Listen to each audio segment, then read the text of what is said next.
All right, everyone. I have 1:40 Central Standard Time. That would be 2:40 Eastern Standard Time. So welcome back. We're going to jump right back into it. For our next presentation, we have Mr. Gary Jenkins, a business development specialist. Gary will be providing an overview of MRAS and the importance of responding. Gary, the floor is all yours.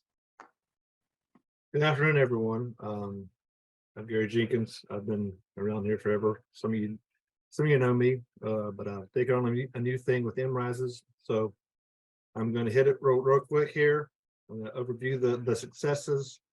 I'm going to say why we do market research, when and how we do it, how to the advised way to complete them if you don't see many of them.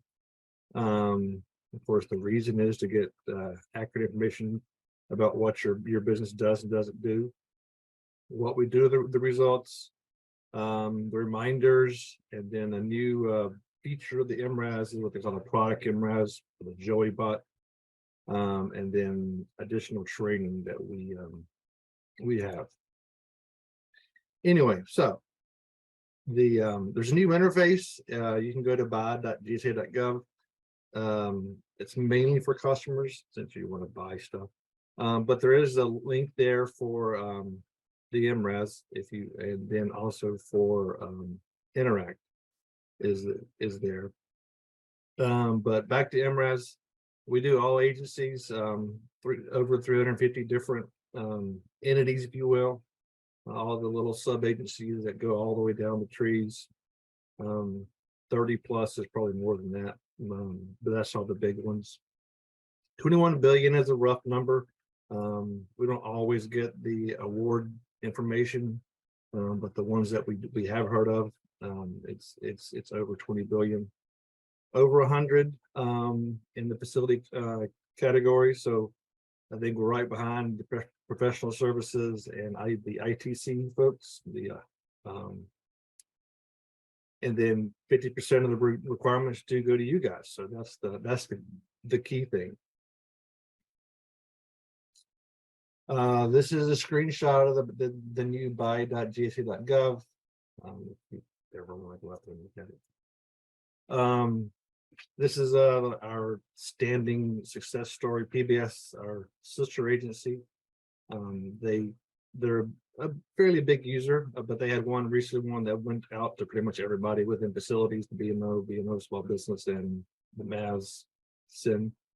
We had 30 vendors responded, 23 were small. PBS is happy, so I'm pretty sure it was awarded. I don't know specifically what it was. That's just an example that we've pulled out of the system for the facility folks. So you guys are doing good there. Why does the customer need to do research? Because they have to gain knowledge. Sometimes they have a really good idea what they want, and that's clear with a clear statement of work. Other times it's not. So sometimes there's a back and forth, that kind of thing. It helps them make informed decisions based on feedback and comments. So that's important. With the MRAS questions, there's little fill in the boxes. We get comments back from customers all the time about, well, they didn't answer any questions, or they didn't give me any more additional information. So if you have anything to add, be sure and put it there. Let's see. Of course, it helps their missions. It gives them access to the new technology, the new services, the way you're doing things. It's an easy way to gather feedback. It's uses the eBuy as like the interface, and then when you click on the link in eBuy, the piece you fill out, it kind of fills out a database thing in the background, and I'll show you what it looks like here in a second. So it kind of gets it all in one place, as opposed to having to go through 40 or 50 quotes individually. Click on each one, opening out the PDF, and reading through 10 or 20 pages. And of course, there's always compliance constraints, and recognize the opportunities that are out there. This is a kind of a screenshot of the visuals that we share with the customers. Interested parties, and of course the NAICS, if there's more than one NAICS. With facilities, we don't have that a whole lot, unless it's just facilities or energy services. But with professional services, IT, you get a lot of different ones, so you get that variety of stuff. So that's why you see that. And of course, the socioeconomic piece, it gives them a good let them know they have a good pool of whatever size they're looking for. Hopefully they spell that out in the statement of work, so you know if you are one of those, that you be sure and bid. How to find them? Obviously they're pushed through eBuy out to the SINs that you're logged into. So make sure your emails are to the one that's checked regularly, the common one. So if someone retires or goes on vacation, they don't get missed, or they just don't sit there and get no responses. Of course, if you're on the SIN, you get the email. If I just did one last week, and in the middle of it, there was a question from a vendor about, well, where are you doing all the requirements at? It was CONUS, OCONUS kind of thing. And they were like, gee, that's a good idea. So I had to upload a new document to the RFI, and then update eBuy to let everyone know that, hey, there's been an update to the whole system. So that's the way it's supposed to work. Hopefully it does. And again, make sure the email is the correct one. So it says it's associated with your e-library and up to date. I mean, obviously, if you've been in the eBuy, you can add more than one email. So you have your e-library email, which is your contract information email. And then the eBuy can be more of your salespeople or your people who respond to bids. That's up to you how you want to do it. Here's the screenshots of what the actual MRASs look like. You can see you have the scope, the response date is really important, because we can't extend it. If the customer comes in and says, hey, I want to give another week, we can push it out another week. And then eBuy, and then you go out to eBuy and you extend it. So that's how those are important. Of course, the PWS there should be linked and full of information. Of course, can you do it under GSA? That's always a good thing. The different schedules, depending on what because the customer submits a SIN for whatever the work is, and then the system goes into eLibrary and picks not a SIN, a NAICS code, and then the system goes into eLibrary and says, well, these are the closest SINs that we have for that NAICS code. So that's how it builds the different schedules. And of course, you have to add OASIS and that kind of stuff there. It would be listed there too. And then they to reinforce the NAICS code, if the NAICS code is wrong, you need to be sure and let us elaborate that in the responses. Sometimes it is. Sometimes it gets complicated. There's always that gray area about what is and isn't. Of course, this is really important to make sure that because the way the systems works, we can't pull stuff out of eLibrary. So we have to have it uploaded into the system, so it's kind of attached to everything. So you have to put it in there. And of course, only put a URL for your capability statement. And that's important. We get that every now and then, and it doesn't work very well if it's not the right URL. Of course, small business and socioeconomic is always important. We have the general, small, and other, and then we break it down by the other ones. Just so for some vendors, some customers are really looking for disabled veteran or 8A or woman or hub zone or so, and some just want to know who's out there, and they'll worry about the social economic piece later. Let's see. So these are just questions that the customer, when they fill out a request, we have like some sample questions, and they say, yeah, I like these, or no, they don't. They come up with their own sometimes they don't make sense. So we work with them back and forth to get them to where it reads right to us. Sometimes it doesn't read right to you guys, so you have to be sure and let us know that in the comments. Or send in a question. Don't be afraid to send in a question to the RFI mailbox. There's 3 or 4 folks who are always on that, and they're pretty good about getting answers to questions back. Of course, these are just more things that you have to put in there. Your relevant experiences. That's what the customer's looking for. Because some of the stuff is kind of complicated, and they don't want some newbie out there that's never done it before.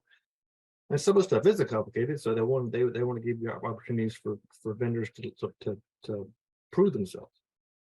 So that's all the options of the thing. Here's the tips that we've based on customer input.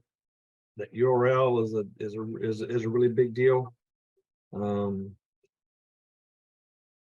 Only one attachment, so you can take your PDFs and put them all together, save them as one.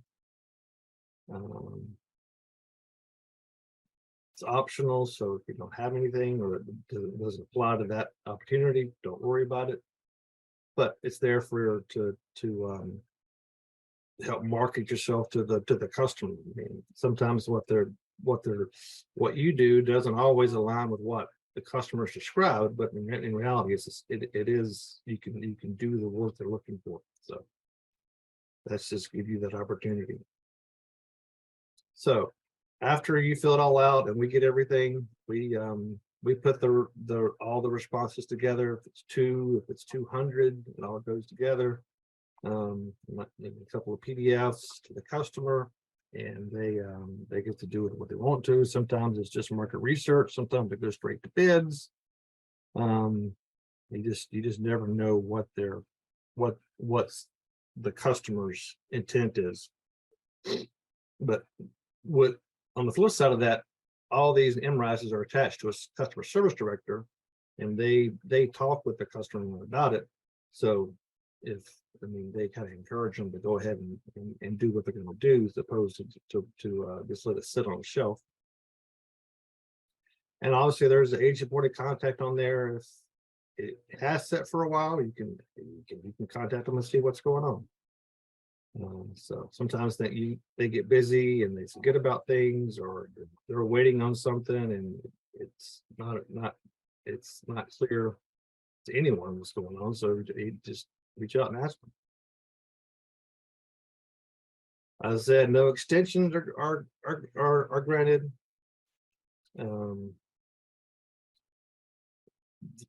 This reopening the RFI. You have to follow the directions and Levi. That doesn't happen very often.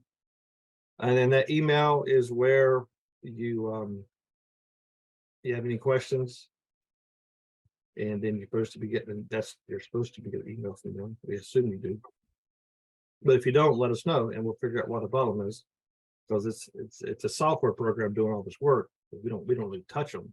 So sometimes they do an update and they don't let us know until it's not working. So anyway, so the next thing, sorry I'm going so fast here. I was just they didn't give me many minutes here to talk. Anyway, the other thing to talk about is what we call the product MRAS. And it's not so much, it's the customers come to us and they want to know, they have a list of part numbers. And sometimes it's 2, sometimes it's 200, sometimes it's common stuff, sometimes it's stuff they can't find. But anyway, so it comes in and we run it against the GSA Advantage database, or the back end. Basically, we don't run it through Advantage, but it's the same information. We've done over 200, and some interesting stuff come in. It was like the Army needed to know how many sock suppliers there was, so we were able to go through and come up with all the contracts that sold socks. Our other parts of FAS do lots of research for BPAs. Supply does stuff. AAS buys lots of things for various customers. So they send me lists. I run them. Then we I give them the information. Of course, it all started with COVID. I'm sure some of you guys or the contractors were on the initial COVID list where they had stock requests and everything. So that came out of that. It's on demand, 100 or 1,000 parts. It's all delivered in one report. I'll show the report in a second. It helps for part 10. That was the selling point. And then we don't ever get any big enough to go over the simplified acquisition, but I guess it could eventually, but it would fulfill that 8.405. This is an example of what the customer sends in, at least the template. The key thing obviously is the part number and then a description. So, and then manufacturer's key, because the as you know, there's what 40 or 60 million parts in Advantage, and so there is a lot of repetition. So without a description and a manufacturer name, it's really hard to tell the difference between some of them. But the customer sends that in. It's all on the same website too, so we try to market it all together. And so this is an example of I get a request comes in for 500 items, 286 were there.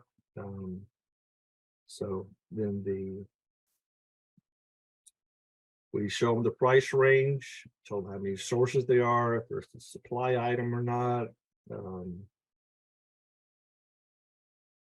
And if there was a manufacturer here, these there would be the name and the manufacturer would be in front of that dash, but this one here didn't have any manufacturers.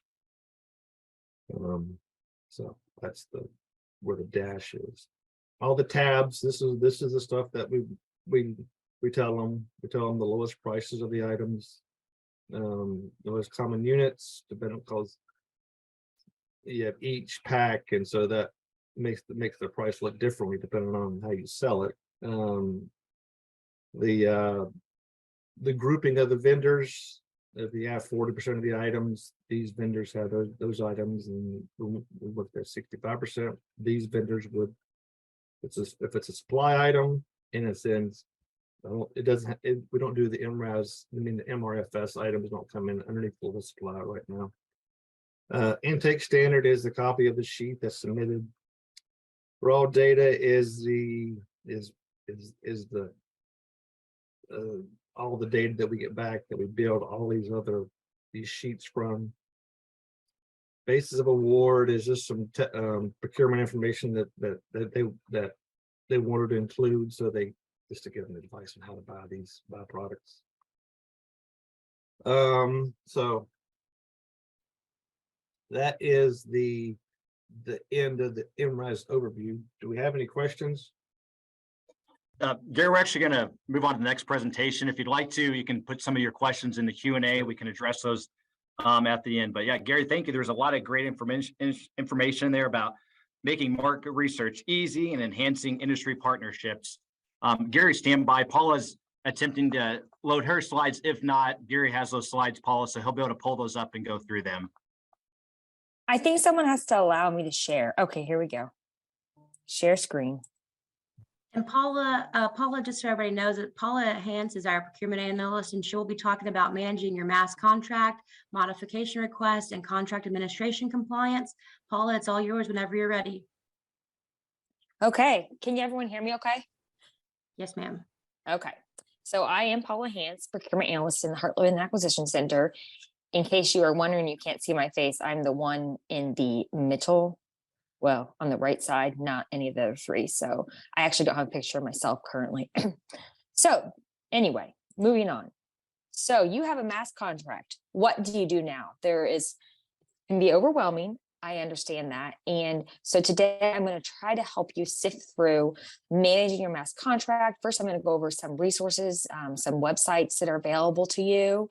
And then I'm going to go through the mod process, because as you know, with contract administration, that's one of the big points of the whole contract is being able to maintain your contract and modifying your contract to incorporate terms and conditions, additions, etc. So I'm first going to show you some resources. So there is actually a resources page under the GSA Multiple Award Schedules site. And I definitely recommend just go ahead and bookmarking this. And there's industry partner supplier resources that you can get to. And there's also the MAS roadmap. And let me tell you what, the MAS roadmap is going to be huge for your success. So there's actually a link for schedule contractors. And there's even the welcome package that you get when you originally get awarded the contract. And then you also have this lovely contract requirements and modification guidance page that you'll definitely want to bookmark, because there are constantly times you're going to need to do mods under your contract. And it has a mass mod guide for you, which is available on this mass modification guidance page, and templates for you to use. So these are some definite things that you need to be able to bookmark. And then we also have, figure out what I'm doing here. Oops. Okay, so we also have the vendor support center, and this is going to help you get everything set up with your contract. So here is a screen here that's managing my GSA contract. It talks about registering your contract, your profile, your mass contract, just managing your contract, including like your electronic contract file, your terms and conditions. So here's where you want to go if you want to learn about getting access to various systems like the SIP and EDI, where you upload your contract files. And there's even a link to the FAS sales reporting portal where you can learn about that. So that is definitely a link that you're going to want to make sure you bookmark. And when you get these slides, you're going to be able to click these links and you'll have just ready access to them. The eoffergsa.gov is another place to definitely bookmark. And this is an interactive help center that actually takes you through the process for offers, mods, and it gives you instructions. There's a table of contents with step-by-step instructions to submitting mods, offers, and this is available to everybody to use. And it's a very, very valuable resource and should be bookmarked and used regularly. So this is where you go, if you're wondering how to do certain types of mods, submit type of mods, need to know information about, what needs to be uploaded or what have you, go to this site. And then the schedules contractors under the most mass roadmap site, which is what I just talked to you about earlier, has some really valuable information. And I've bookmarked the contract requirements and mass modification guidance, and that is available right here. And again, there is a mass modification guide right here. And every time you do a mod, you want to check this guide. And the guide is updated regularly. So instead of bookmarking the link to this specific guide, this PDF, you want to make sure to bookmark to the link for the page where it's posted in case there's updates, because you need to make sure that you're always using the most updated guidance. So there's some different links for you. And then the FAS sales reporting portal is where you would report your sales. If you're monthly, then it'd be TDR, and you would submit your sales monthly through the transactional data reporting process. And if you are under quarterly reporting, you would submit your sales reporting quarterly. And then your industrial funding fee is paid pursuant to 552-23880. And depending on if you're under TDR or non-TDR, there is a different clause version applicable to each. So this is just a little picture of where you go to manage your GSA contract and gives you a lot of information about managing your contract. You want to select the multiple award schedule right here in order to get to where you need to go. And this is something that you really want to get signed up for, GSA Interact. So let's say there's a solicitation refresh and there's a mass mod that comes out, a mass modification to accept the current refresh. You can learn about that through this site here, and you just want to join, hit join here, and then you're going to get access to the site and you're going to be able to see those updates on GSA Interact. So definitely want to bookmark this page. So like I said earlier, on the mass roadmap, you have the schedules contractor site, and I just circled this here because these are all things that you want to look at. The welcome package that you get when you originally awarded the contract, and it gives you information here. The contractor requirements and modification guidance, which is that mass mod guide link that I sent you. And then the marketing your schedule contract, which gives you some information about marketing your contract. So now that we've talked about a few resources that you can use, and again, you have the links to those, and I strongly recommend just going through those links and looking at the various resources that are available to you, because there are a lot out there. And I understand that there are a lot of different sites to go to, but hopefully this slideshow presentation will actually help you in the future with knowing where to go. So now you have a mass modification that you need to do after you get awarded a mod.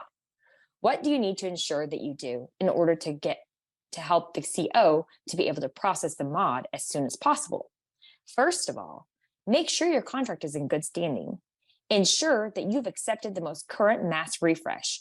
Currently, we are under mass refresh 15. I believe the mod number is A853, and you need to make sure that you have accepted that, and also review the terms and conditions before you accept the mod. Ensure your IFSS 600 terms and conditions attachment posted to GSA Advantage is current and up to date. Please remember that the IFSS clause was updated in December of 2022. There are now 24 points to address in your terms and conditions text file for IFSS 600, not 26. And there are a few things that have changed, so please make sure that when you submit your updated catalog file through the SIP or EDI process, that your text file is also updated to incorporate the most current terms and conditions so that it can be easily approved and processed. Know the products or services you're awarded. Maintain your tab A. What is your tab A? There is a price proposal template for modifications, which I will show you in a few minutes, as this is very important. And you want to make sure this is kept up to date with your mods. This is your list of all items currently awarded and the pricing established, or services if you're a services contractor. It's very important to keep this updated so that you know what you're providing under the contract and are able to maintain it properly. Also ensure you maintain your SAM registration. Keep it up to date at all times. This is very important because if your SAM registration expires, it could cause glitches in the performance and your ability to get payments made. And it's just very important that you keep your SAM up to date at all times, ain't a requirement. You want to bookmark that mass modifications guidance page. I know I've said it once, I've said it twice, and I'll say it again. Bookmark this page. And also make sure that you know about the mass modification guide document and are looking at this for every single mod that you do. If there are not specific requirements addressed in this guide, reach out to your CO to see if there might be any other things that are required for your mod. Like I said, the mass mod guide, which I do have linked here, is updated regularly. So make sure you bookmark the website and not necessarily the mass mod guide itself. The mass mod guide includes the minimum requirements for the various mod types that are more common. Please note, it's the minimum requirements. The CO, CS, contracting officer, contract specialist can require more at their own discretion. Ensure you are using the most up-to-date templates prior to submitting the mods. The templates are available on that mass modifications and guidance page. So please make sure that you're always looking at that when you do your mods. Templates are often updated with mass refreshes. For example, the current mod price proposal template has been updated in January 2023. This is both for products and services. Make sure you're using the most current version. Note the letter of supply, agent authorization letter, and is on the offer mass roadmap page. So if you're on the mass roadmap, excuse me, you're going to go under mass scope and templates. And here's the requirements templates to submit the offer. And let's see, there's the agent authorization letter here and a letter of supply template here. So that's where you go to get the agent authorization letter and the letter of supply template. So it's not necessarily right, they're ready and handy under that mass modifications guidance page. Always attach your commercial price list or market rate sheet and your draft IFSS 600 terms and conditions text file when you're submitting your modifications that affect any type of items, services, labor categories, pricing. Make sure that's submitted with your modification. Some reminders for our products contractors. And please ensure that the actual manufacturer part number and name are provided. If you are getting your supply from a supplier or distributor, make sure that they're giving you the actual manufacturer part number and name of the item. This is really important to help this contract specialist and contract officer with their market research, and that we can get adequate results when we do our 4P run through the 4P pricing tool. Your product description should show the customer exactly what they're buying. The description, I am a product, is not going to work. You need to have more descriptive language so that the customer can easily understand what they are providing. The description should be different than the product name. Product name and product description are two distinct fields, and we need to remember that they need to be different. The product description should obviously be more descriptive.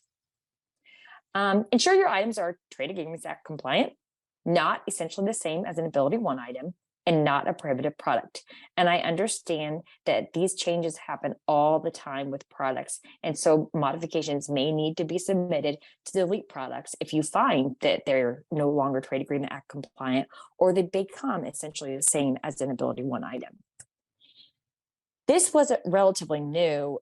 Let's see, this was issued in July of 2020 or so. I guess it's not that new anymore, but the letter of supply template is required for your suppliers who are not in the verified product portal.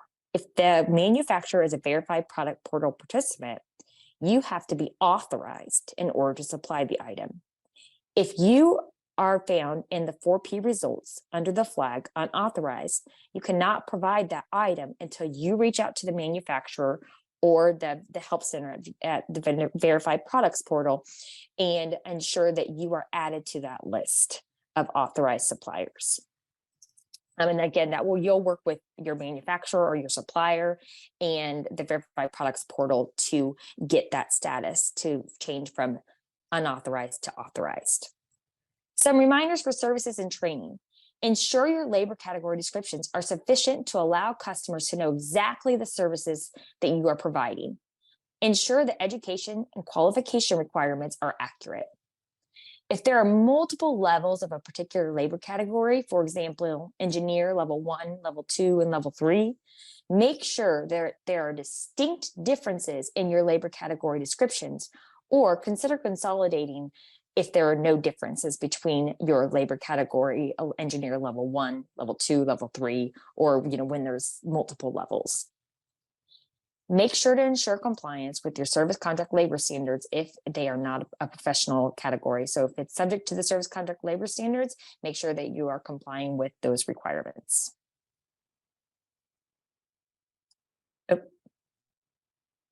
Here's some reminders for both products and services. Put your best pricing foot forward up front. Please note, if you have a BPA discount, a blanket purchase agreement discount, that you have applicable to a particular BPA, we cannot consider that discount when evaluating pricing. The discounts are established by a particular ordering agency under BPAs and are not mass-wide. So when you're looking at offering BPA discounts, just make sure that you're also offering a price that is competitive and can be determined fair and reasonable at the mass level, because that's what our contracting officers and contract specialists are looking at, the mass price, which is applicable all agency-wide, so government-wide, federal government-wide. Make sure to provide comparison pricing upfront to show the competitiveness of your pricing offered, specifically for TDR contracts, where the most important factor is competitive pricing when you are determining price fair and reasonable. Manage your contract. Know what's awarded at all times. Maintain that tab A, which is a requirement as stated in the price proposal template, as well as in the modification guidelines. That tab A is a requirement to be included in your modifications. If a product or service does not sell, consider whether it should be removed from your offering. Sometimes less is more. Don't submit multiple mods at one time. Try to consolidate based upon the non-mod type. For example, if you have 5 mods that you were going to submit to add products, perhaps consider consolidating them to 1 mod. Note, do not submit different types of mods at the same under 1 mod. For example, you can't do a multiple subtypes mod for an EPA and an add item. Those would need to be separate mods. If you are adding a SIN, ensure you are following the SCP FSS 001 requirements that are included in the solicitation, as well as a large category attachment requirement specific to the SIN that you are proposing. Also make sure that if you're under phase 3 consolidation, if you're trying to add it via that process, that you're following those requirements, and those are available in the Mass Mod Guide. So one of the biggest things that you have to do, and one of the most important factors in your modifications, is that price proposal template. So I'm just going to give you some tricks of the trade that might be helpful to you. First of all, make sure to read and follow the read me first instructions prior to submitting the price proposal template. Always complete the tab A if the mod requires price proposal template. Tab A is all items as if the mod were approved. And then you have the tab B, or I think the specific title for products is products with discount B changes, and for services, I think it's services with discount B changes. Or if you're an EPA or price reduction, then you would do the EPA discount tab. Do not change the formulas. There are 2 choices that you can use in order to get to the final price inclusive of IFF. You either provide the discount and the template will calculate the price exclusive and inclusive of the industrial funding fee, or you provide the price exclusive of industrial funding fee and the template will calculate the discount and price inclusive of industrial funding fee. Please note that there's only one format for EPAs and price reductions tied to the CPL. If you need to change the discount off CPL, non-TDR contracts require a revised terms and conditions modification. If you're under TDR, you will need to provide an explanation and document to show why the changes occurred in the discounts.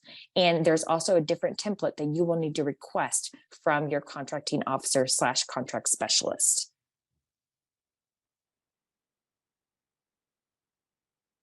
So where are these templates at? Mass modification and guidance page again. Here is the template for services and training. And here is the template for price proposal template for products.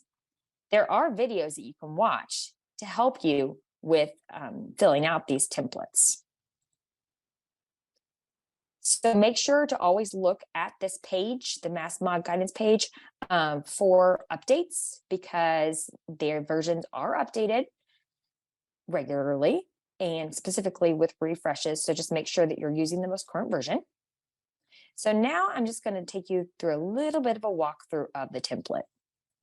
This one's for products. It's very similar for services. So this gives you the instructions. Tab A includes all offerings. On this tab, include the data for all your GSA offerings as though your modification request was already approved. This may mean that if you have changes throughout the modification that you'll need to update the price proposal template. This is very helpful to us as the COs, as well as your industrial operations analysts and auditors. And if your contract gets reassigned to a different CO, they can just go to your last mod to see what's currently awarded, which is very helpful. There are some instructions applicable specifically to non-TDR contracts. So just make sure that when you're filling out your tabs for non-TDR contracts, you actually have to provide most favored customer information. So over to this screen here. So this column P, for example, is most favored customer, discount to most favored customer. If you are under non-TDR, you fill out these columns. If you are not under TDR, non-TDR, so if you are a TDR monthly reporting contract, you do not fill these out, or you put NA. Do not fill these out if you're under TDR. Discount offered to GSA off CPL, excluding IFF. You can either input this discount and the price inclusive of or exclusive and IFF, the price exclusive of IFF and the price inclusive of IFF will be calculated for you. Or you can input the price excluding IFF and your discount percentage will calculate via this formula, and your price inclusive of IFF will calculate based upon a formula. So make sure you're either using row 2 or row 3 when you're filling out your pricing. You are required to follow the formulas as shown on these templates, either in accordance with line 2 or line 3. And each of these tabs has that same formula, the same 2 options for how you fill out the pricing. EPA discount tab, if you're doing an EPA, also has that same option available to you, where you have either option 1 or option 2. So just really make sure that you're taking the time to understand these templates and to fill them out correctly. I do understand that they are a little tedious, and but hopefully as you keep going with the contract, it'll become easier and easier to maintain. For example, if you keep your products with discount A tab updated at all times, it'll be a lot easier as you move forward with various modifications to continually ensure that it is the most up-to-date version.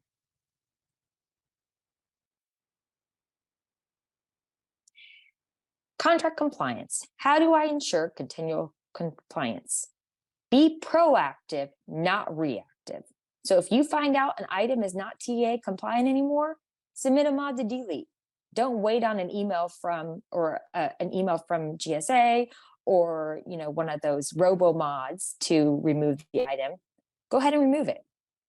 Read and understand the solicitation requirements and applicable clauses. Ensure you are keeping up to date with the most current solicitation refresh. Again, we are under refresh 15 currently. Check out Interact for solicitation refresh updates. Make sure to join the Interact page, and I have the directions for that in a previous slide. Get to know your contracting officer and contract specialist. They're going to be your main point of contact. If they have specific requirements for a mod, they're going to be able to tell you what those are. So it's important to have a relationship established with your contracting officer or contract specialist. Maintain that blasted catalog file. Evaluate items and services you're considering offering or have already been awarded. Is there demand? Does it make sense to continue to offer these items? If not, consider removing from your offering or removing the items or services via a delete mod. Delete items immediately if they are no longer available or are not TA compliant, or they are essentially the same as Ability 1 item, or if they're prohibited. Ensure that you are authorized by your provider to sell. Only offer what you can handle and adequately maintain. If you're under non-TDR, maintain your agreed upon discount relationship with that basis of award customer category. Report your sales and make your IFF payments timely. TDR contracts must provide line item detail and ensure accurate data is provided. Ensure you understand the sales reporting portal. There's a quick start guide, and all kinds of information to help you follow the process. Also, work with your IOA if you have questions. Submit your SIP EDI file, either your catalog file or your text file if you're doing services, or both if you're products, catalog file and text file, immediately following your mod approval. A SIP EDI submission does not constitute a mod. You actually have to submit a mod and have a mod approved. If you just submit something to SIP or EDI, that alone is not sufficient. You do have to have a mod. If you have questions on SIP EDI submissions, reach out to the Vendor Support Center Help Desk to assist with this to get a quick resolution. The GSA COSCS unfortunately does not have access to SIP or EDI, so they wouldn't be able to help you with those technical issues, and it would require coordination with the VSC Help Desk. If your SIP file is not approved within 2 days, go ahead and check with your COCS to make sure that they received the file for approval. Keep your points of contact up to date at all times, e.g. your industrial funding fee POC or your authorized negotiators, so we can ensure that we're reaching out to the right people. Here's some tools you can use, various resources that are available to you. And these are also available on other places within this slide deck. And I did want to give a brief note that the NV 2202 Supplement 2 has been issued to extend that EPA moratorium to September 3rd, 2023.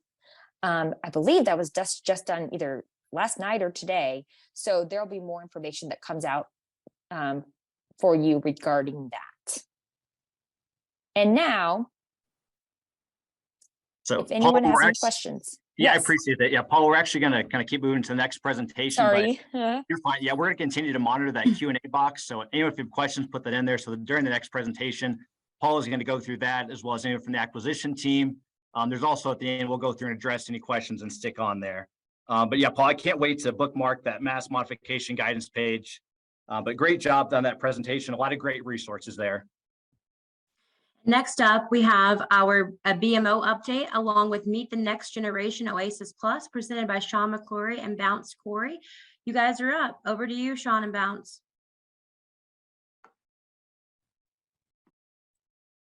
Okay. Hey, I think I'm unmuted now, and can everybody see the screen all right? Yes, thank you, Sean. Slides, wonderful. Okay.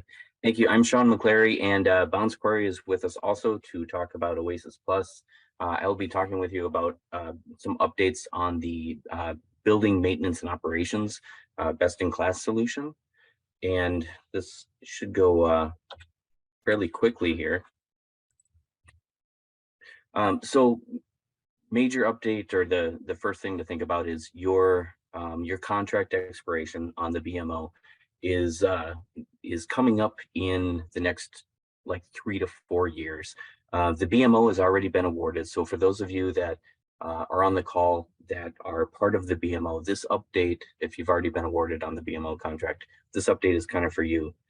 For those of you that aren't on the BMO, we have some additional information for you as well. But for your BMO contract holders, your contracts are expiring for phase 1 for small business and unrestricted March 30th of 2026. And then for phase 2 unrestricted, we have November 5th of 2027. And for the small business portion, it's July 11th of 2027. It's important to note here, though, that you have a lot of life left in your contract here. The period of performance on these contracts are such that the contracting officer can award up to that expiration date. They can award a task order up to that expiration date. And of course, that task order could extend as much as 5 years. So you have some life left on your contract, and we encourage you to continue to market to those contracting officers and keep this as part of your business plan. The next part of this update is regarding phase 3. Originally, phase 3 was going to be awarded following phase 2, and that would have expanded the geographic reach of the BMO to the rest of the nation, basically. So phase 3 is not going to be awarded, but as an alternative to that, and Bounce will be talking about this program here shortly, there is OASIS Plus coming up, which is basically a next generation version, is how we're treating it, a next generation version of BMO. So OASIS Plus will cover a lot of the BMO services that are currently offered to phase 1 and phase 2 customers. And as part of that, there are also some additional offerings. So if you're a current BMO contract holder, you probably want to be looking at OASIS Plus as well, because there may be some other services that you offer that are not on the current BMO contract. And it's also a great way to think about your transition as we are approaching those expiration days on the BMO contract. With that, I just have a couple of links. There's not a lot to say about the BMO as it is already awarded. Please put your questions, submit your questions, and I'll watch for them and answer them to the best of my ability. For links and resources, you can always look for updates on the BMO website. Of course, you're seeing the Vendor Support Center quite a bit today. With the OASIS Plus out there on the horizon, if you're not already connected with an Apex Accelerator as a small business, they were formerly known as PTACs, definitely consider getting connected. They can provide quite a bit of assistance in your process.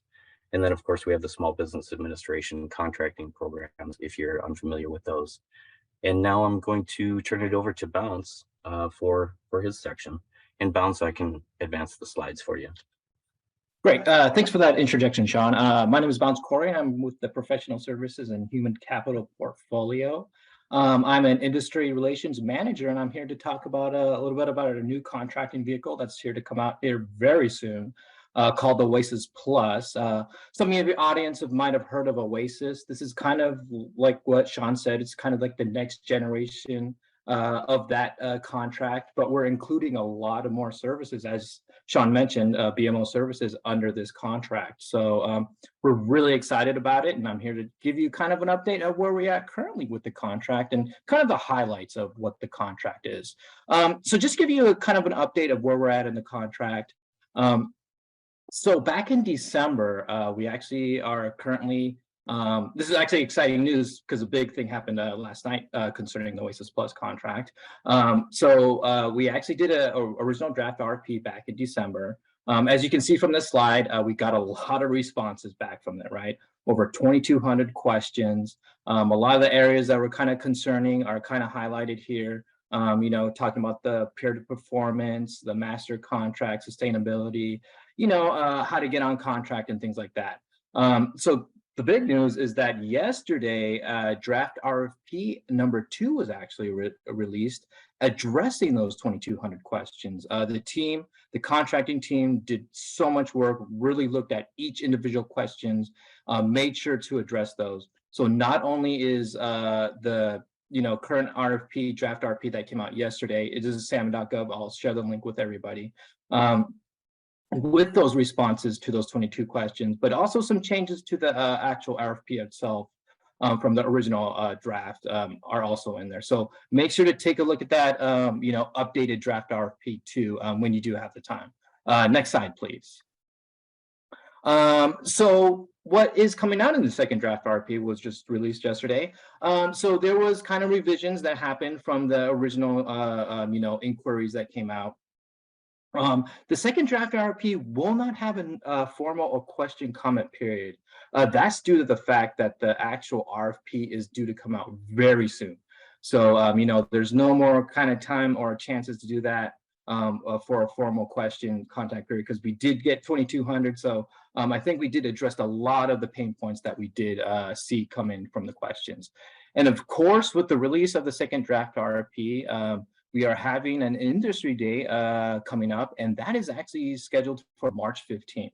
So when I share those links to the sam.gov to look at the draft RFP, you'll also see registration there. So you can actually register for that industry day that's coming up on March 15th also. And once we do the second draft RFP, we're expecting to do, of course, a pre-proposal conference. Then the actual offers will be ready to be submitted. And then we're going to have some training on that of how to submit your offer and everything like that, and how the system will be working. Next slide, please. So let me just give you kind of a timeline of where we're at currently. So as you can see, we're in the orange box right now, issue draft RFP number 2, which was yesterday. Then the final draft RFP, as you can see, Q2, that could change a little bit. It could still be in Q2. As you know, Q2 is coming up in a couple of weeks. So like I said, the final RFP is coming hot off the heels of the issue of the draft RFP 2. So make sure to look out for that final RFP coming out. Then coming down the road, of course, awards will begin to announce. Then final awards and notice to proceed will be issued. And those last 2 have to do with our current OASIS contract. It is due to expire here in a couple years. So we want to make sure that this OASIS Plus is able to capture, any kind of work that's expiring, anything like that. That's why a lot of reason why this OASIS Plus contract was created to continue on kind of the work that the OASIS Unrestricted and OASIS Small Business contracts are currently doing now. Next slide, please.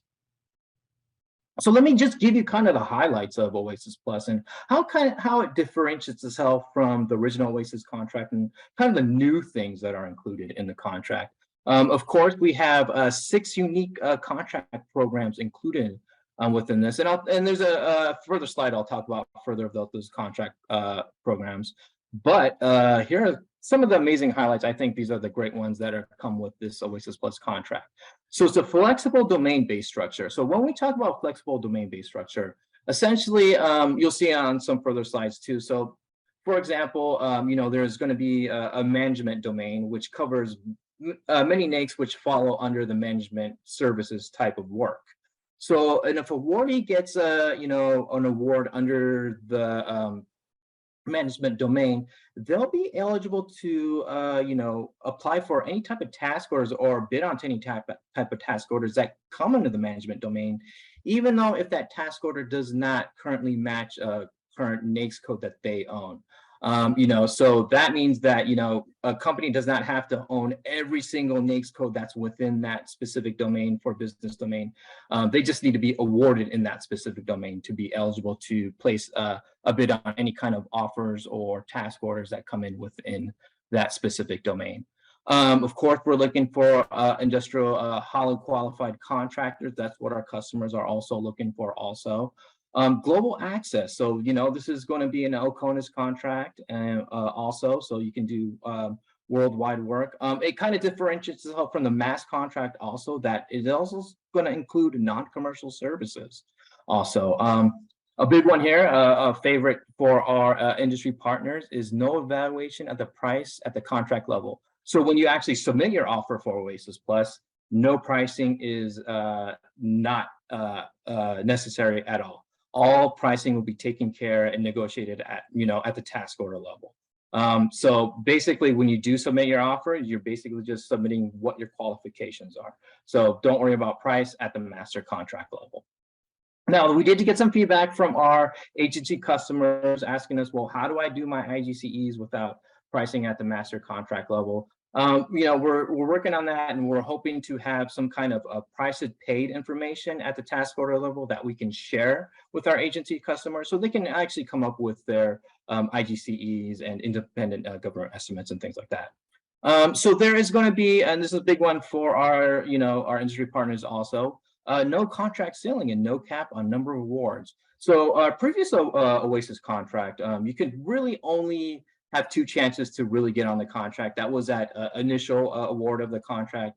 Then I think a couple years down the road, they had an on-ramp, and those were the only 2 chances to get on this contract for the original OASIS contract. With OASIS Plus, there's not going to be any cap. So if you meet the qualifications for a specific for a specific domain on the OASIS Plus contract, and you'll be awarded.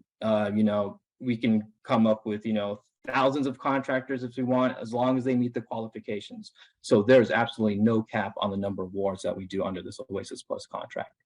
It is going to be a 10-year consecutive continuous ordering period. So what essentially that means is that from the inception of the contract, when OASIS Plus, the initial awards start, that's when the 10-year clock starts. So say you decide to awards start coming out in 2023, end of this year, but your firm's not ready yet, or you decide maybe you want to come into OASIS Plus a couple of years down the road, you come in 2025.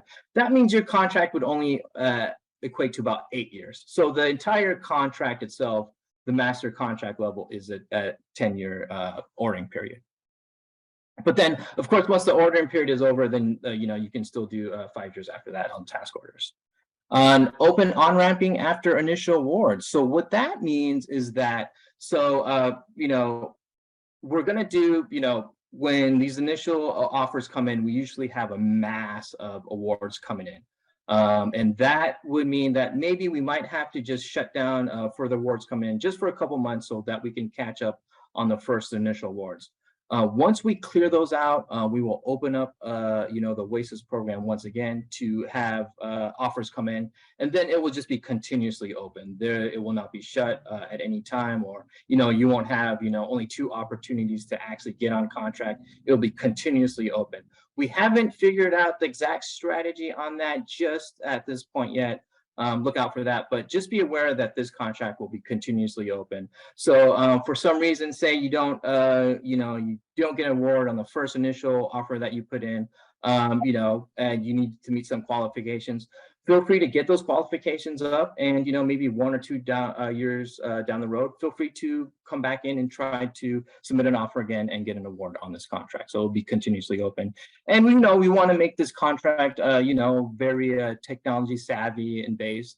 So a lot of things, especially ordering, are going to be through systems and everything like that. And we're hoping to also really help our industry partners with data. A lot of the feedback we got was, we don't get responses from RFIs. We don't, what happens to those. So hopefully when an agency submits an RFI through our system, we can kind of track it and see, what the results are and share it with industry and see how we can improve the RFI system in that way. Next slide, please. So these are 6 programs I talked about previously that are going to be under the OASIS contract program, OASIS Plus. It's going to be 8A firms, Hub Zone, women-owned small businesses, service disabled, veteran-owned small business, a total small business solution, and an unrestricted. Now for the unrestricted, anybody is eligible to get on that unrestricted contract. But of course, since it is unrestricted, the qualifications are going to be a little tougher. So as long as you meet those, though, you are eligible to get on an unrestricted contract. And of course, any of the other ones, you do need the certifications to get on their small business contracts. Next slide, please. Okay, so I'm going to talk about a little bit of talking about what the system is and what kind of how you submit your actual proposal. So we're going to be using Symphony. If anybody on this call is familiar with original OASIS contracts, that's what they use, and we are going to use Symphony with this offer proposal. Everything's going to be electronic. This will actually allow submissions to be submitted to multiple domains. So it makes it a lot easier for our industry partners, if they're interested in submitting to multiple domains, like Sean said, while we're moving these BMO services over to the OASIS Plus, there might be other services that industry partners want to provide. And that makes it a lot easier for our industry partners to just submit under one kind of umbrella under the Symphony system. And the tool also kind of leads you to make sure that you are proposing under the correct domains or programs under the OASIS Plus. So it doesn't stray you, so you're not, submitting to something that, you're not qualified for. The system kind of directs you in the direction that your, firm is qualified for submitting. And the big one here, the last bullet, access to the tools available now for registration. So you can't really submit an offer just yet, but you can definitely register for the system. And if anybody interested in actually submitting an offer in the future once that goes live, I suggest, today actually going in there and actually registering just for the system. So you can work out any kind of bugs and everything like that that might have, that you might have with registering just your company within the Symphony system. So, if you're interested in, submitting an offer down the road, you're not running into those issues and they're already corrected at this point. So feel free, after this time, feel free to click on that link on this website here on the slide, and it will take you directly to how to register for the company, and feel free to do that at any time. Next slide, please. And this is kind of talking about what the system is. I mentioned before what it's including. It's our agency customers, contracting officers is definitely need a delegation of procurement authority to actually buy off this contract. We're including a lot of pricing and market research tools to actually enhance the customer agency experience for that. So make it really tech savvy so they can actually find the correct vendors of the services that they're looking for. It's really they're going to have filters. So, we implore your industry partners that want to be on OASIS Plus, make sure to really sell yourselves on that. When you're marketing yourselves on that contract, make sure to make it, so that, these agency partners can find you on there. Of course, we're developing a pricing tool that will support, independent government estimates and things like that, and further information as the system gets developed will be coming out, and how industry partners can help us fill that information robustly will also be coming out also for that. Next slide, please. All right, and then this is probably the most important thing for this right here is all these links, right? These are going to tell you what's going on right now. So we do have a Twitter handle. So if you click on that link, it will take you to our Twitter handle, and you can actually see that draft RFP2 is there as one of our announcements, and you can actually click on that and it will take you to the draft RFP2 inside page. We'll give you more information on draft RFP2 and everything like that. We have a LinkedIn page. A lot of the information that comes out for OASIS Plus draft RFP2, as you can see by that third bullet, comes out on our professional services Interact page. So if you have not registered for that, please register for that now. You'll get up to the date information on OASIS Plus. We have a website right now for OASIS Plus. It doesn't really give you updates on what's going on. That's more for once the contract that was awarded. We'll populate that website a lot more. We're still taking questions about OASIS Plus, so please go to that one right there. And of course, if you're interested in looking at the draft RFP, go to sam.gov, and that link will take you there. And any of these links, especially the Interact or the professional services, if for some reason you can't find on sam.gov, will also take you to the draft RFP2 there. So there's many resources to actually take you to the draft RFP2 release of OASIS Plus. And please look out for the final release of the solicitation that should be coming out here in a couple of weeks, I believe. I don't have a specific date yet, but please be aware of that. That's it for my presentation. Thank you very much. Thank you, Sean and Bounce. Thank you for all the wonderful information about BMO and OASIS Plus. Remember to please put your questions in the Q&A box versus the chat. That will help us capture them and make sure that we get them answered. If your questions are not answered, we will answer them in the Q&A and post them to the Interact page after today's event. With that, we have our next poll question coming right up. And the poll question is, are you familiar with the government-wide category management? Yes or no? We'll have about 20 seconds here to answer that, and then we'll keep the ball rolling.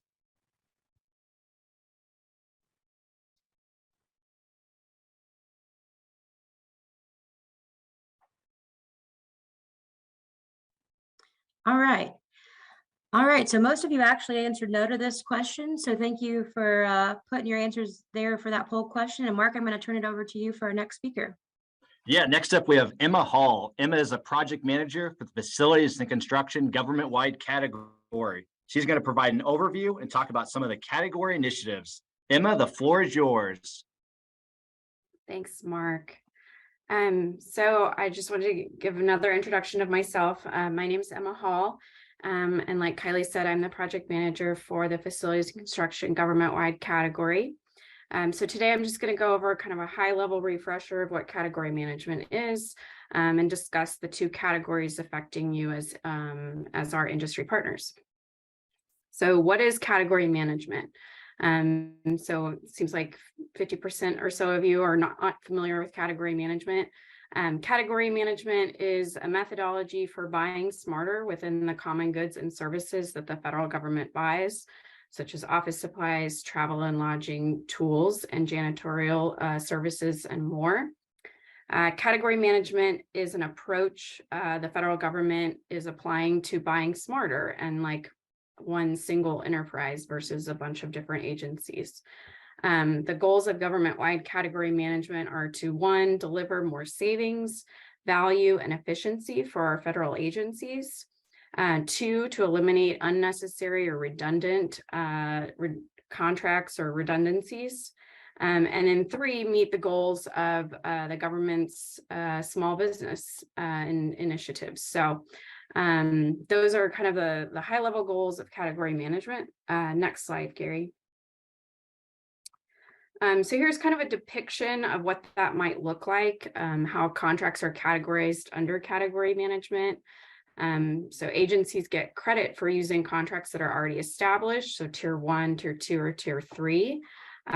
Tier 0 is any of the open market categories. So those are unaligned to category management.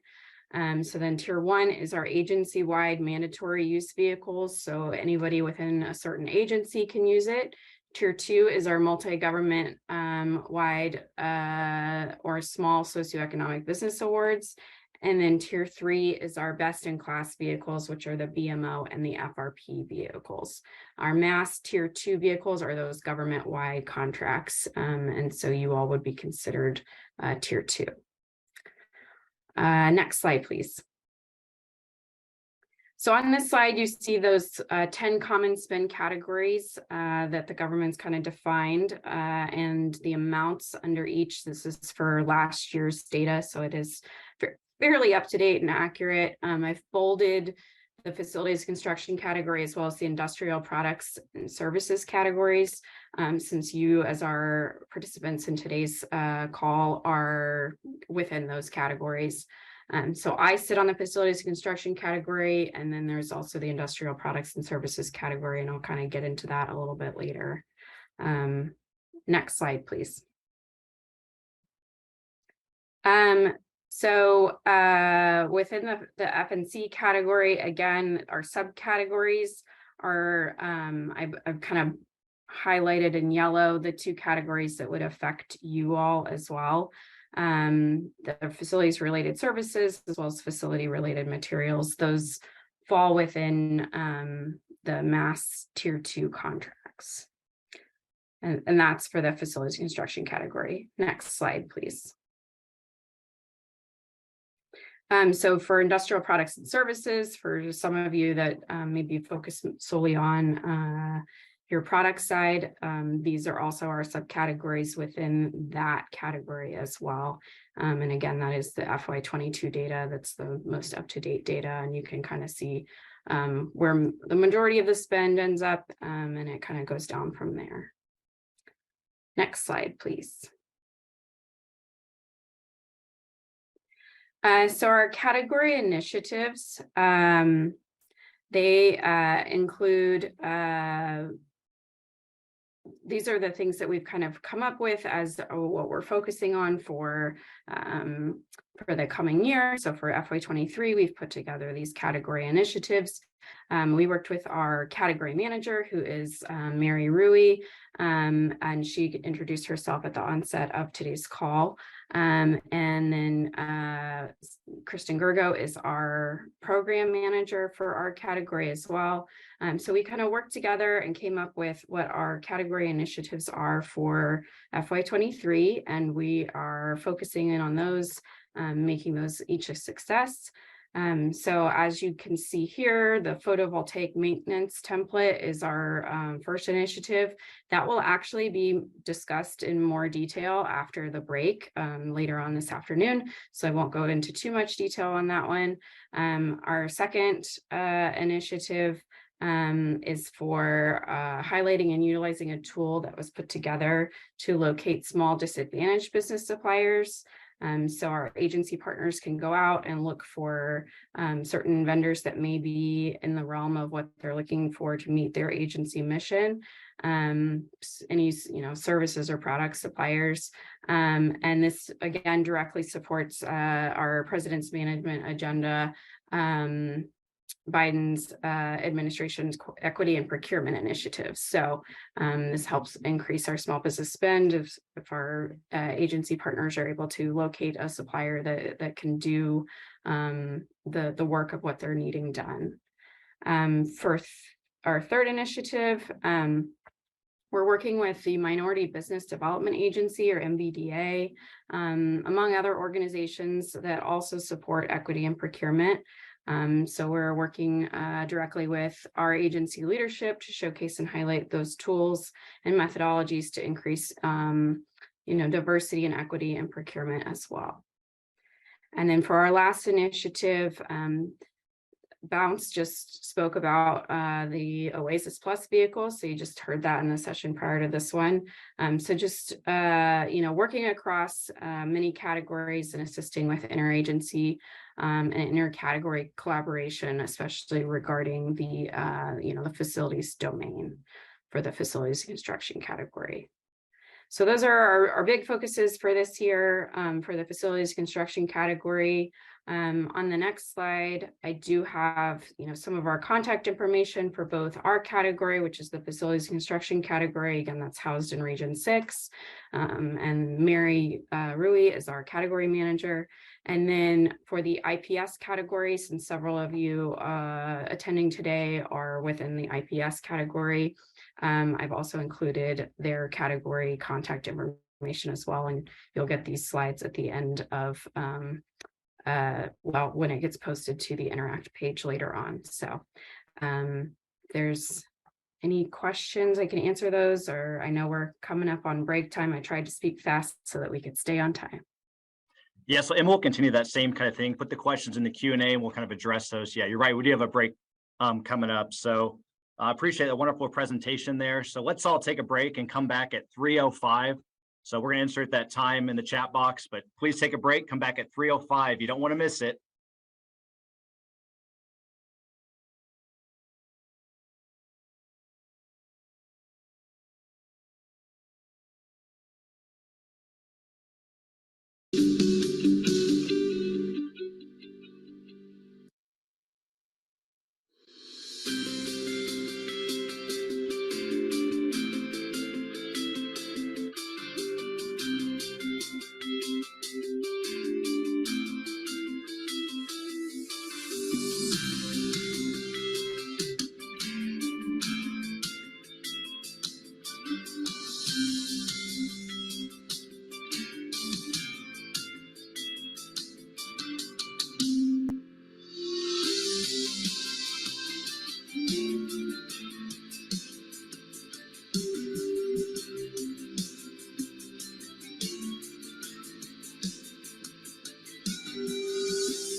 Welcome back. I've got 3:05. For the next presentation, we have Mr. Bill Strobel, Small Business Technical Advisor.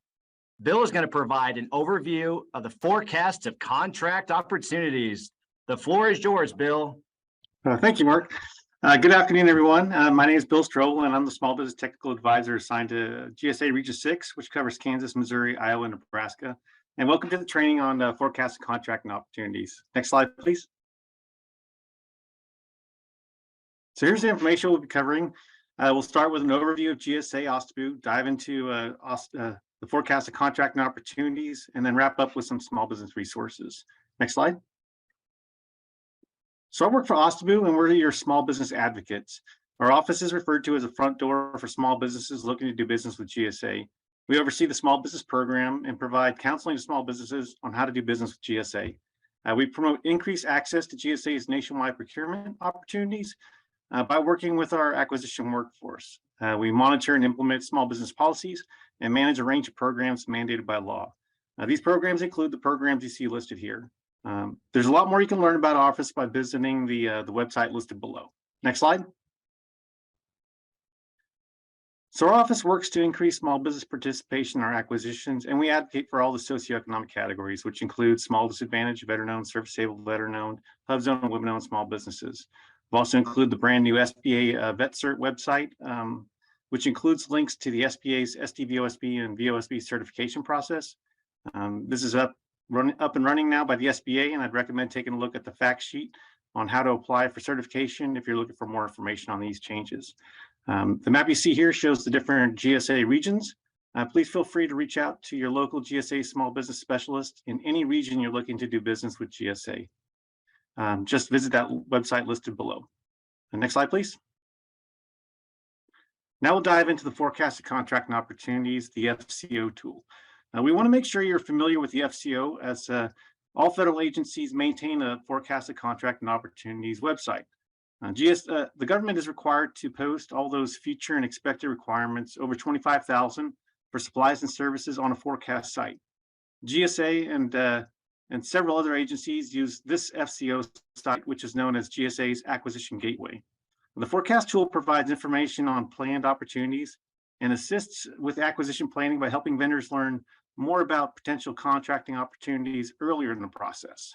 So not all the requirements listed on the FCO sites actually become awarded, but they are uploaded to give contractors an overview of what should be coming out from an agency. The GSA FCO tool, the Acquisition Gateway, was launched March of 2016 with the intent of increasing small business awareness of our potential prime subcontracting opportunities. The GSA forecast site includes forecasted opportunities from GSA, Department of Interior, Department of Labor, SBA, and Office of Personnel Management, OPM. A quick link was developed for the forecast site, which is www.fbf.gov. There are also two other links that will take you to our GSA FCO site. The acquisition.gov website will take you to all the federal agency forecast sites, including GSA site, of course. On the next several slides, I'll show you how to search and filter opportunities on the Acquisition Gateway. Next slide. So there's a couple ways to get to the forecasted opportunities. If you select the hallways link listed on this slide, it'll take you to this main page for Acquisition Gateway. From here, you'll select that forecasted contract and opportunities link marked with that red arrow. If you use the www.fbf.gov link, which is listed on the previous slide, you'll skip this page and go directly to the forecast site. Next slide, please. So once you're at the FCO site, you'll notice you have a lot of options to search any way you want to conduct a search. You can easily filter the data by agency, place of performance, acquisition strategy, NAICS code, estimated award quarter or fiscal year, contract type, and of course, you can download your results to an Excel spreadsheet. This site will help you identify those potential contract opportunities uploaded on the site. And in the next few slides, we'll walk through the different filter options. The next slide. So starting at the top, you'll see the search block. This is where you're going to want to decide how you want to search. One of the main ways is using keyword searches. And using keyword searches can be tricky, as it does narrow down your search results, and it can also potentially remove some opportunities you might be interested in. So I'd recommend using several different keyword searches if that's the approach you want to use.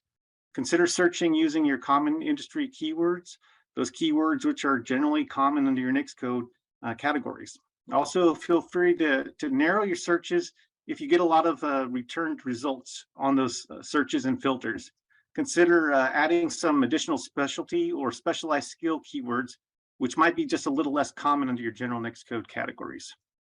Once you enter your search on the forecast tool, the tool will return those contracts or opportunities that contain that same word or phrase. Next slide. So now you'll be able to view your applied search. The keyword that you search will of course show up in that same block that you entered in the keyword.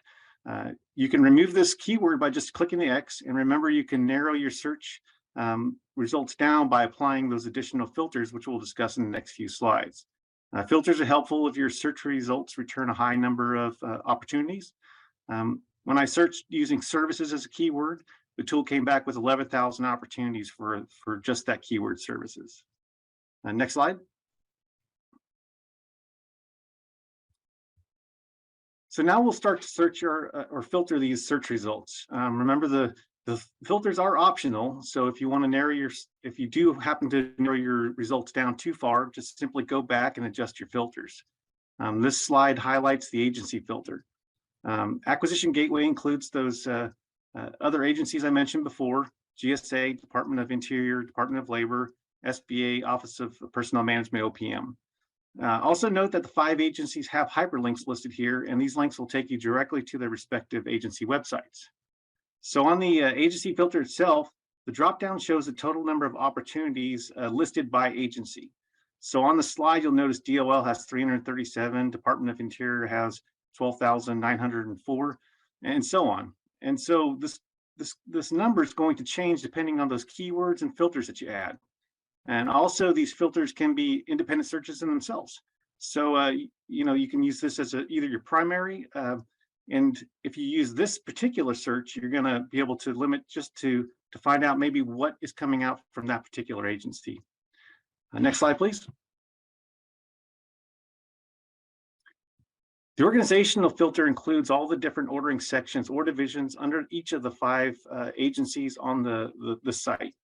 So the total number of organizations listed is going to depend on what agency filter you've added previously. So if you filtered, you have some filter results using a single agency, you're only going to see the organizations particular to that agency. Next slide.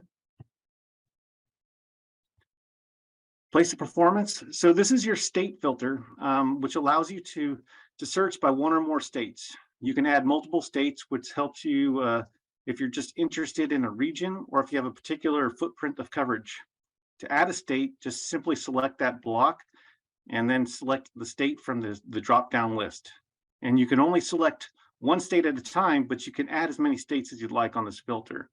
So after you've selected a state, just go back and keep to the list and keep adding those states until you have all the states that you want for your particular filter or search. Next slide. The NAICS code is a popular primary search and filter. So like the other filters, you'll notice each NAICS code has the total number of opportunities listed to the right of the code. And this can be a good test. So as you can either use this as a primary NAICS code as your search option or filter, and then add keywords to see how many opportunities are available using those different keyword and filter combinations.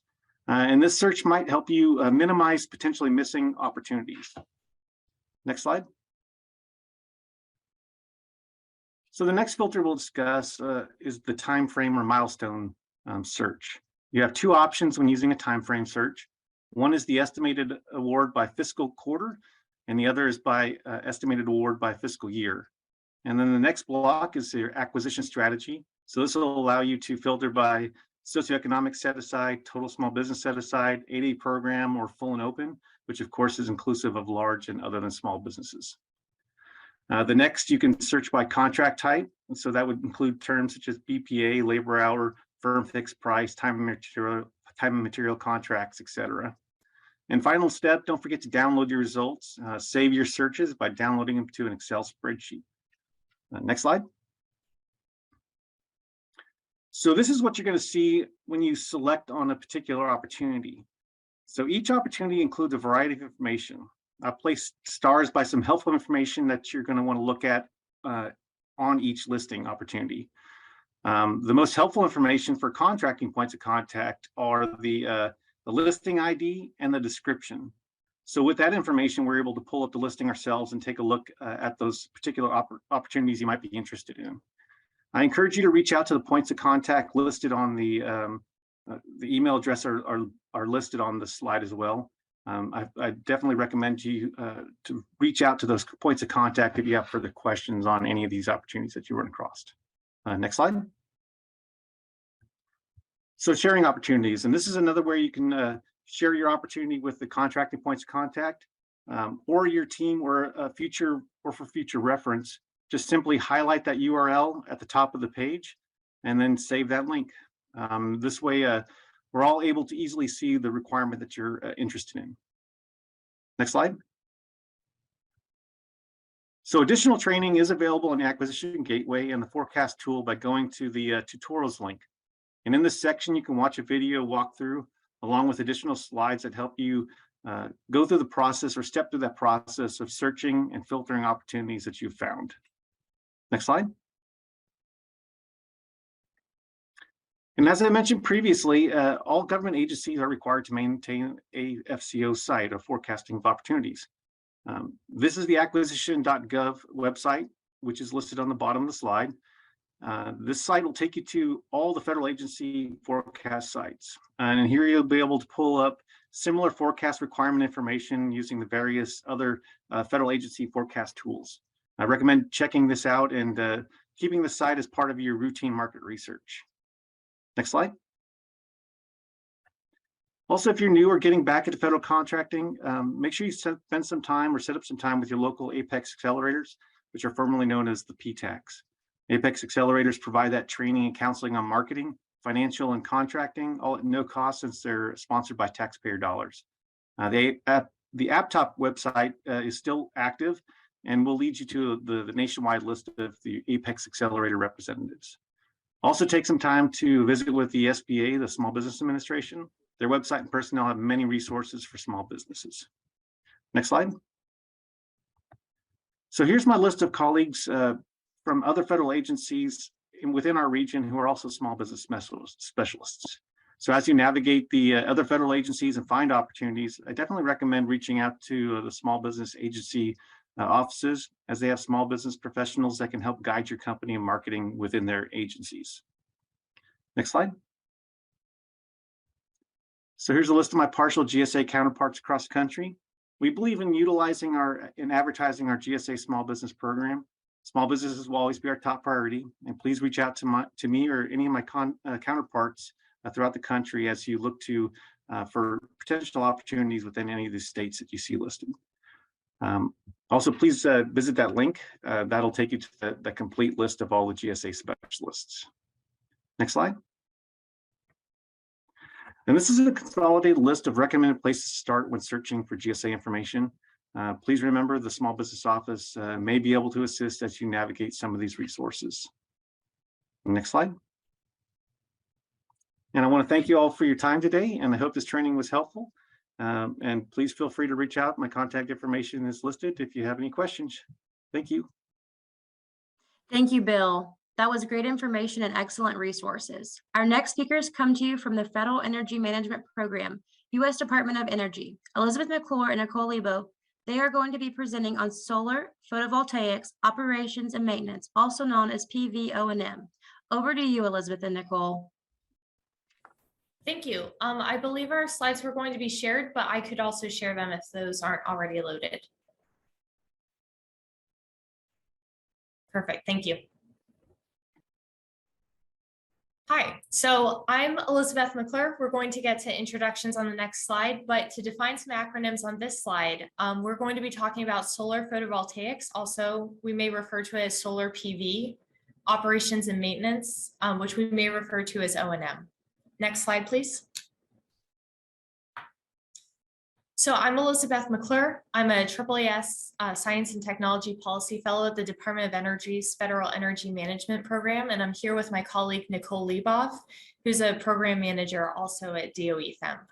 This presentation that we're giving you today is in coordination with the Lawrence Berkeley National Laboratory, GSA PBS, and GSA FAS, who are all our partners in this effort to try to increase solar PV O&M across the federal government. Could you move to the next slide, please?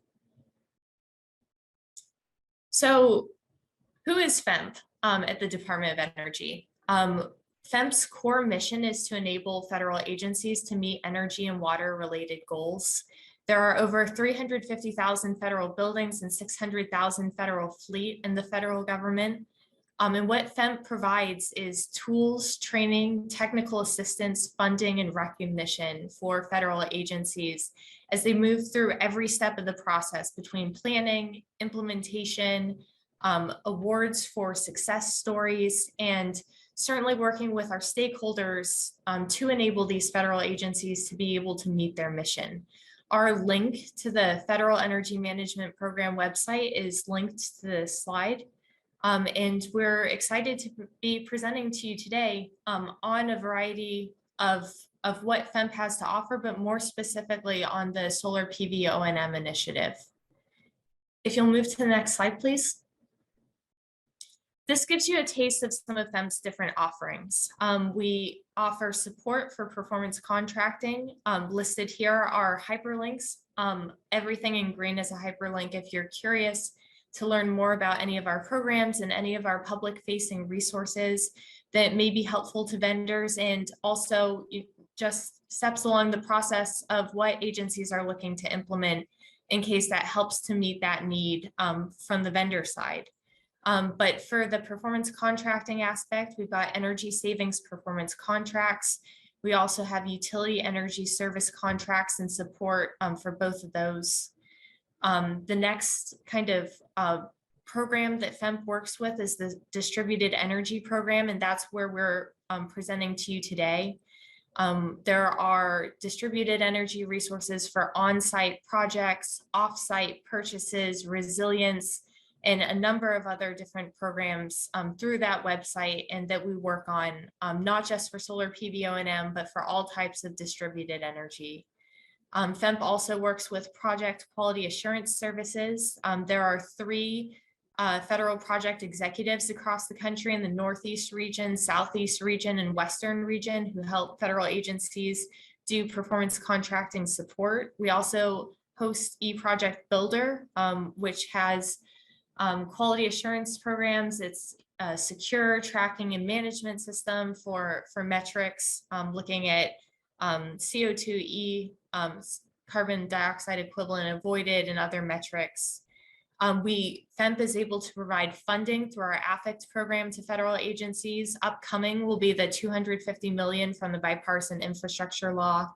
We provide support on the facility and fleet side, everything from operations and maintenance, metering, to electric vehicles and electric vehicle supply equipment.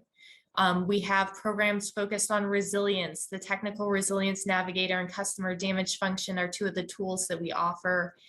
We have sustainable product procurement and energy efficiency standards, and data lookup tools. And finally, we help with reporting for federal agencies to meet all of their goals. If you'll go to the next slide, please. These are 3 websites that we want to bring to your attention. The first will probably be the most applicable to vendors, and that's our Distributed Energy Program website. It dives into what distributed energy technologies are, how they're implemented, how to incorporate resilience from anywhere from energy storage to cybersecurity, and a number of other resources that may be helpful. The other 2 websites that are listed here are on-site distributed energy procurement website and distributed energy implementation process website, in case you're curious for how federal agencies design and implement those distributed energy projects. It walks through the whole process. But that is what FEMP is. That is the bulk of our programs. This is the distributed energy program specifically where we're talking to you today. And if you move to the next slide, we'll dive into solar PV specifically. And so the graph on the left shows the solar PV systems across the federal government by agency. The pie chart on the right shows the years placed in service. And you'll notice, oh no, okay, excellent. So you'll notice from the coloring that the light blue is from 1980 to 2001. And so we have a number of aging systems, nearly 1,000 systems installed before 2001 that are at this point all over 20 years old, 20 to 30 years old, and operations and maintenance may be needed for a lot of those systems. In the red, you'll see that we have over 1,000 systems that were installed during the ARA years. And even though that was certainly more recent, 2012 to 2016, some of those are over 10 years old at this point. And we have a lot of new and ongoing PV systems that are being installed that regular operations and maintenance will allow them to have a longer lifetime, have a significant number of benefits. And so when you look at the over 3,000 solar PV systems in total, including those overseas, that gives you a flavor of what the federal PV systems look like and why we may be coming to you today to motivate solar PV O&M.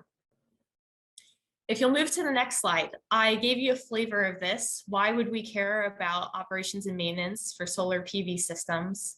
And it's because it can increase the overall performance and reduce downtime. It can increase the lifespan of the system.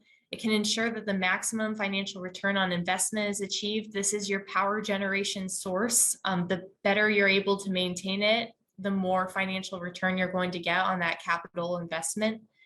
It reduces safety risks if there are wires hanging or inverters malfunctioning. It keeps equipment within warranty compliance should anything happen, and it enhances the overall appearance and aesthetics.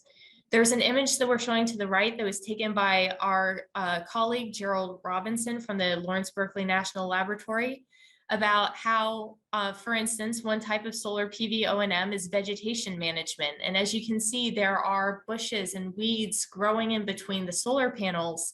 Shadowing can cause pretty significant losses. And the larger that these bushes get, for instance, the more degradation you're going to get of the system, the lower the performance is going to be. And so this is one example for operations and maintenance in a real life system that's on a federal site. If you go to the next slide, broken and mismatched wires are another need for operations and maintenance. Zip ties used to be, per the quote at the bottom, the end all be all of wire security, but PV systems are outdoors in weather, in dry climates, in temperature fluctuations. These zip ties can break and then suddenly your wires are hanging. And in the case of the picture to the left, you could imagine that when it rains, suddenly you've got these wires hanging in puddles of water. That's obviously not super ideal for your system. So there are a number of types of operations and maintenance, and all of them are vital to the longevity of the system. And so if you'll go to the next slide, please. These are some example categories of solar PV operations and maintenance. There's electrical inspection and testing, which is fundamental not only to get a baseline of how the system is performing, but periodic measurements to see how it continues to perform. If there's sudden degradation, if there's something unexpected in the solar PV systems, this can be anywhere from helping to diagnose issues in the system, but also it turns out that you can even, through electrical inspection and testing, tell when there's a solar eclipse. Solar PV is so subject to the weather and to, the sun, that you can measure a variety of things through this electrical inspection. There's torque audits and fasteners. Solar PV is typically mounted on some kind of racking equipment, so the torque auditing is crucial.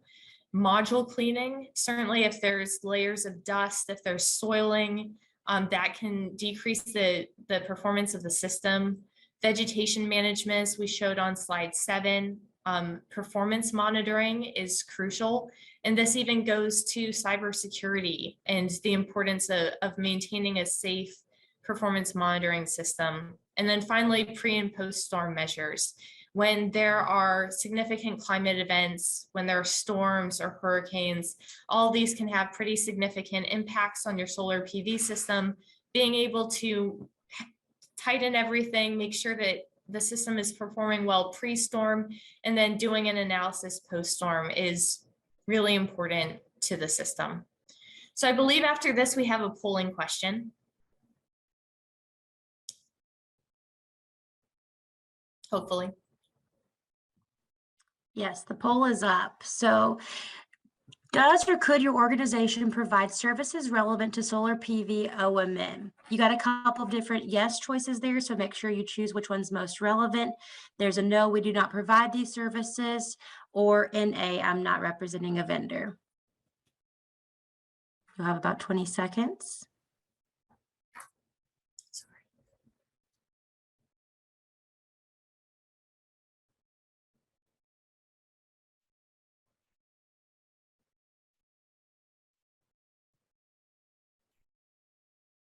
Okay, the poll should be getting ready to close. All right, it looks like 43% of you replied no, we do not provide these services, but we do have a couple of yeses in there, Elizabeth. Okay, that's exciting. And of those yeses, unfortunately, I can't see the poll results. Are they mostly all of the services, some of the services, or somewhere in between? So we have a majority of the services, a majority or all of these services, and then my organization can partner with others to provide these services were your next top 2 responses. Okay, that's really promising. And then I believe we have one more polling question after this one, still on the slide. Okay. As soon as it comes up, I will read that question. Okay, here we go. Next poll question. If your organization could provide solar PV O&M, what would your SIN be? What is your special item number? There's 2 choices there. There's also an other box, and you should have an option to maybe type that into the chat. There's a not sure, or again, there's an NA, I'm not representing a vendor, or my organization cannot provide solar PV O&M services.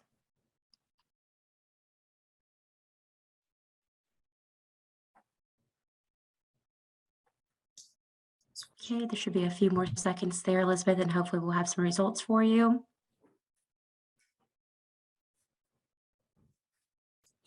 Okay, looks like the poll is closed. And of those that could provide the services, it looks like the SIN would be 56120, FAC, Facilities Maintenance and Management. And I will turn it back over to you, Elizabeth. Great, thank you. We're actually switching over, so. Sorry. No, not at all. So I'm Nicole. We actually are in the same room for a change. If you could go to the next slide, please. We'll give an overview of our effort to date. Thank you. All right, so as Elizabeth mentioned at the outset, this has really been, an extremely collaborative and interagency effort. So I really do just want to again acknowledge and thank our colleagues at Lawrence Berkeley National Lab and at GSA for their support and contributions in helping move toward this improved operations and maintenance methodology and streamlining the contracting method to help agencies procure this really critical service. So as she mentioned, there are thousands of these systems out there on federal sites. Operations and maintenance is crucial to ensure their longevity and their safety. So in this interagency effort, we've been working together to both develop a performance work statement. We've participated in GSA's CSAW, or Civilian Services Acquisition Workshop, to help that be as performance-based as possible, using those main categories of O&M that Elizabeth mentioned. We've also issued an RFI to vendors, and we've developed full and open contract templates for agencies to use as well in the interim for procuring their PV O&M services. Currently, we're working to continue making our post-workshop modifications to the performance work statement, so stay tuned for updates on that. We really are hoping that this will decrease the amount of time needed for agencies to prepare these solicitations, help them identify which services are most crucial, and set those kinds of boundaries about how often would cleaning be needed for their given system. Are they in a wildfire prone area? Giving them system-specific guidance related to their needs for operations and maintenance. We're also, FEMP our main audience, our main target are federal agencies, but so we'll continue our outreach there, but we're also very interested in engaging, like in this venue, with vendors who can provide these services to best understand how to connect vendors with their customers, our federal agencies, through venues like today's Industry Day, but also in other manners that might be helpful for you all. So we look forward to kind of hearing about what those might be. If you could go to the next slide, please. All right, so we did just want to provide a brief overview of our resources. Some of our resources that are available, as Elizabeth mentioned, we have our homepage website that links to each of these. Another collaborative effort with GSA was our PV vulnerabilities guide. So in this effort, our colleagues went to sites where PV systems had failed or where there were severe operations and maintenance issues, and then identified approximately 30 potential causes of those errors and what we've termed vulnerabilities. And it's also designed in an easy to print, field ready format. So, if a potential vulnerability or issue has been identified at a site, each page has, description of that issue and the resolution, what action should be taken, to help make it as useful as possible to a broad audience with varying expertise related to solar. We also have our PV decision tree, which is focused on operations and maintenance and performance, with 3 different entry points here. The first, trying to understand, is your system performing as expected? Have you identified an issue with your system? Or do you suspect that your system has experienced damage or disrepair, perhaps from severe weather? Or just getting more directly to the operations and maintenance side, does your system have a formal operations and maintenance program in place? And from there are follow-up questions, and each terminus of the flow chart leads to different resources or can refer agencies specifically to technical assistance. But many of these recommendations are applicable to much broader audiences as well, and could be useful to vendors helping to provide these services. Next slide, please. All right, we also just wanted to highlight a recent case study about our work with another GSA system. So GSA in 2017 experienced some damage to several of their facilities in the Caribbean after hurricanes Irma and Maria, and then worked with the national labs to do an analysis of what had gone wrong and how can the systems be rebuilt to be more resilient to this kind of severe weather that Puerto Rico and other islands in the Caribbean experience with frequency. We've developed a technical report and a 1-page kind of highlight version of those to indicate what are the lessons learned, how can design principles be applied, both for rebuilding systems that have experienced damage and for constructing new systems to help prevent that type of damage, and what operations and maintenance are specifically needed in those areas prone to severe weather. Getting back to the pre and post storm measures that Elizabeth had alluded to. And you'll see here on the right, we have images at the top from the destruction of the system after the initial hurricanes in 2017. But then at the bottom, you can see the rebuilt system survived Hurricane Fiona in 2022. So this is a post-storm photo from the bottom as well of that rebuilt system. So it really just highlights how key these design principles and good operations and maintenance can be for helping to ensure the longevity of these systems, and particularly for remote areas, ensuring they're able to provide power during times of critical need. If you could go to the next slide, please. We'll talk about some of FEMP's resources, which are available at these links here at no charge. We're often, like we say in FEMP, federally focused, but by no means federally exclusive. So these resources may be of interest to a wide audience. We have several focused on O&M best practices for solar PV. And then last year we had this more comprehensive series entitled Planning, Procuring, and Managing Solar PV Systems for Long-Term Performance. And that really went through the entire life cycle of a PV system starting with acquisition, what principles should be followed, similar to that previous case study that I mentioned, what operations and maintenance needs to be performed throughout the life of the system, how can we work to prevent and recover from damage, and then what happens at the end of the performance period? How can you plan in advance for that? Or how can we best support agencies in planning for that and ensuring that their sites are returned to their original state, and that all materials are either recycled or used most effectively. All right, and then I believe we have a polling question here as well. We certainly do.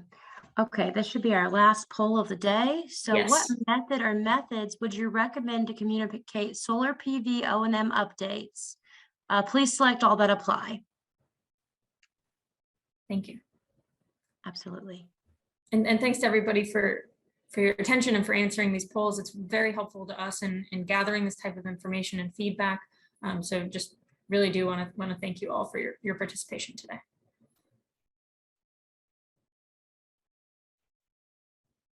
Okay, that poll should be closing shortly and I'll get those results for you. Perfect, thanks.